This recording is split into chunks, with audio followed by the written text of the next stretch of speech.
સુરતના રસ્તાઓ પર અકસ્માત અટકવાનું નામ નથી લઈ રહ્યા। ટ્રક અને ડમ્પરના ચાલકો મતેલા સાંઢની જેમ પ્રતિબંધિત રસ્તાઓ પર દોડી રહ્યા છે, જેને પગલે અકસ્માત સર્જાઈ રહ્યા છે।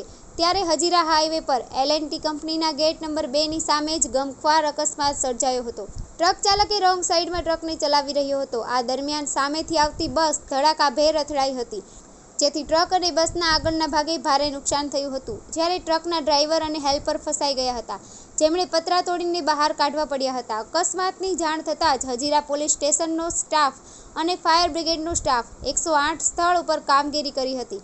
સ્થાનિકોએ કહ્યું કે અવારનવાર અકસ્માત સર્જાય છે, તેમ છતાં કોઈ કાર્યવાહી કરવામાં આવતી નથી, જેથી અમારી માંગ છે કે યોગ્ય નિરાકરણ લાવવામાં આવે।